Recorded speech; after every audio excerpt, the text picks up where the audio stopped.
comentarei sobre esse artigo, né? Bolo de chocolate produzido com kefir, com pó de cupuaçu e kefir, né? Esse é um artigo de 2006, né? Da Revista Brasileira de Ciências Farmacêuticas, né? É um artigo nacional, tá em língua portuguesa.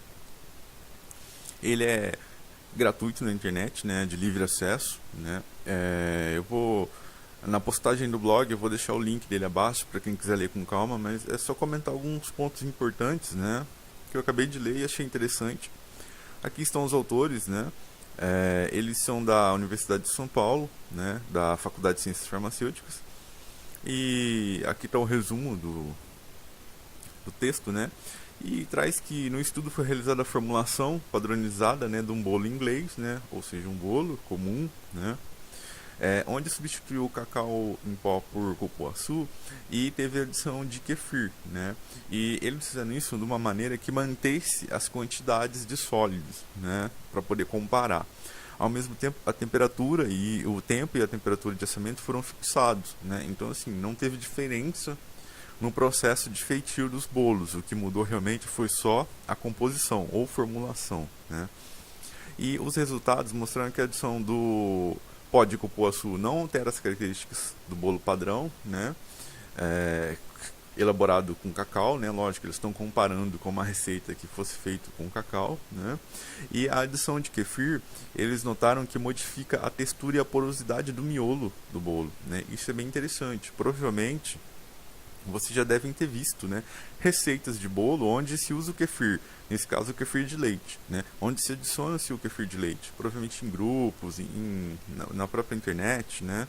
Só que qual o efeito disso, né? Por exemplo, eu não faço bolo, eu não sei fazer bolo bem, né. Então é o seguinte, compensaria eu ter o trabalho de produzir kefir, sendo que eu poderia usar só o leite, né? Essa é a questão, qual que é a diferença, né? E eles notaram que modifica a textura e a porosidade, né? Aqui ele traz introdução, né? Esse é o formato típico de artigo, né? Traz introdução para contextualizar, traz algumas informações bem geral, né? Para situar quem está lendo e definir a área, né? Aqui ele traz o objetivo do trabalho, que ele fala que é produzir um bolo com qualidade igual de chocolate, né? Onde ele faz a adição de kefir, né? Utilizando como substituto do fermento industrial tradicional em pó, utilizado aqui, ele fala o seguinte, produzindo com diferente quantidade de pó de cupuaçu e kefir, utilizado como substituto do fermento industrial tradicional e compará-lo com um controle com a adição de pó de cacau tradicional e sem kefir, né? Então, o intuito, né, era ele produzir substituir, né, o fermento tradicional pelo kefir, né? Às vezes eu leio esse negócio, parece que não está meio claro, enfim, né? Aqui ele traz como ele fez, né, a mistura, ele misturou ovo, água e kefir, e por aí ele vai descrevendo, né, a metodologia. Quem se interessar em fazer esse bolo ou já fez, ou interessar em ler esse texto, só dá uma olhada lá no blog, o link vai estar lá. Não vou entrar muito em detalhes. E tem toda a metodologia científica descrevendo. Aqui está as formulações, né, que ele usou. Né, ele fez um controle, que seria a receita padrão, e várias outras formulações. Nota, todos ele usa fermento químico. Então ele não substituiu o fermento químico por kefir. Aqui ele fala, deixa eu ver a marca do fermento químico Royal. Com certeza, enfim, né, quem faz bolo conhece bem. Ele usa emulsificante. Os autores, né, usam emulsificante. Aqui tem o kefir, a quantidade de kefir que ele coloca nas formulações, né? E quem tiver interesse dá uma olhada com calma, né? E aqui ele já vai trazer os resultados, né? Eu destaquei o que considerei importante, né? Ele fala que a quantidade e o volume de alvéolos, né, ou seja, aqueles buraquinhos no meio do bolo, né, que mostra que a massa está errada, estão diretamente relacionados com a formulação e os processos. Ou seja, bater um bolo na batedeira acaba sendo mais eficiente para aerar a massa do que mexer com a mão, porque às vezes você pode se cansar e não bater direito, ou bater mais um lado da massa do que o outro, né? Por isso eles padronizaram o processo de fazer o bolo, né? Massas com batimento insuficiente, má distribuição de ar, não homogêneas e com excesso de fermento tendem a criar, após assados, produtos com alvéolos grandes de grandes dimensões, ou seja, né, vai ter alguns pontos da massa onde a massa vai crescer desigual ou não homogênea, né? Aqui está a referência, esse Just, 1951, que trouxe essa informação, que pesquisou e mostrou isso, né? E os resultados, né, que eles obtiveram nesse trabalho, que em relação ao controle, ocorreu a abertura do miolo, ou seja, o aumento da porosidade da massa, principalmente na formulação 8, que eles destacam aqui, que é a que tem a maior quantidade de kefir. Ou seja, né, o kefir ajudou, né,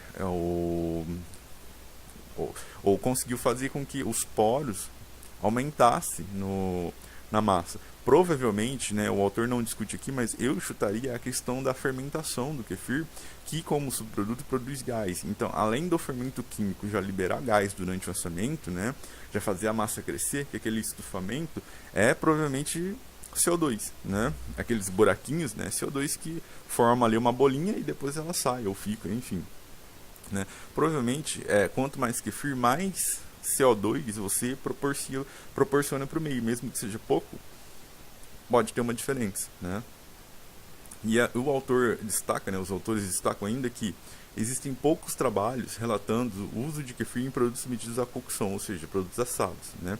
Ele cita esse Plezas, 2004, né, Plezas et al. E colaboradores, que descrevem que o uso de grão de kefir em pães, né, ocasiona a redução do volume, né, ele fala aqui em ml, e do volume específico, né, e aumenta a acidez da massa e reduzem a umidade do produto final. Futuramente eu quero dar uma lida nesse texto aqui, mas esse foi um estudo em pães, né. Os autores desse texto que fizeram o bolo relatam nessa informação que eles acharam, né. E tem os resultados. Esses resultados são um pouco complicados de entender, né? E necessitaria tempo, né? Aqui, com relação à textura, né? Ele fala que a adição de kefir e cupuaçu elevou os valores de firmeza, ou seja, né, ele colocou o kefir e também o cupuaçu, deixou o bolo mais firme do que uma receita tradicional onde ele usa lá o cacau, né? Ou seja, o bolo fica um pouco mais duro, né? Pode ser, né? Aqui no caso ele fala da mastigabilidade, né? Ele viu que não teve diferença, né? Mas, às vezes, né, se aumentar muito, se mudar muito a formulação, pode ser que tenha diferença, né? Aqui ele fala que o leite associado ao kefir, ou seja, ele usou kefir de leite, né, introduz maior quantidade de proteínas, ou lactoalbuminas, e provavelmente favorece as ligações cruzadas entre grandes moléculas do glúten, né, a glutenina e a gliadina, né? E, além de inserir também a ovalbumina, amilose e amilopectina, ocasionando maior resistência da massa, ou seja, né, o leite fermentado pelo kefir, ele vai ter essas proteínas, né? Ele vai estar um pouco mais firminho, né? Essas lactoalbuminas, né? E essa lactoalbumina combina com um monte de coisa, com a ovalbumina do ovo, né? Da receita, com a amilose, com a amilopectina, com o glúten. E isso dá à massa uma maior resistência à compressão, ou seja, ela fica mais firme. Ela fica com uma textura mais firme, né? Isso ele notou adicionando kefir, né? O resto, basicamente, não teve diferença. Aqui ele traz os dados, né? Esses ensaios normalmente são repetidos em triplicatas, né? Usando equipamento, enfim, né? Vamos lá para a conclusão. Ele conclui que aqui a adição do pó de cupuaçu não altera as características do bolo padrão elaborado com cacau, né? E a adição do kefir modifica a textura e a porosidade do bolo, que é o que a gente acabou de discutir. E ele ressalta aqui na conclusão também que o kefir mostrou-se um produto biotecnológico com potencial para aplicações, também em produtos forneados, né? E apesar da sua produção artesanal, ele pode sim ser utilizado como agente modificador de textura e do paladar, né? Essa é a conclusão do autor. Lembrando que ele não discute nada de ser probiótico, ou seja, a temperatura ela vai ser um fator culminante para tirar a propriedade probiótica do kefir, ou seja, qual que seria a função dele? Mudar a textura, talvez a porosidade, né? Como vai ser assado, né? você mata os micro-organismos, né? Mas isso mudaria a textura, mudaria... E ele também destaca que o paladar. No caso do kefir, se ele tiver muito ácido, né, ou um gosto característico, ou cheiro, isso vai ser incorporado na sua massa. É igual produzir um bolo usando só leite ou usando iogurte. Você vai trazer diferenças características, né? Você vai trazer diferenças específicas para cada formulação. E aí está o uso do kefir em bolo, algo que a princípio a gente, às vezes, alguém até já até fez na cozinha, né? Mas não conseguiu notar diferença, ou notou diferença, mas não conseguiu estabelecer um padrão. E aqui mostra um estudo científico discutindo isso.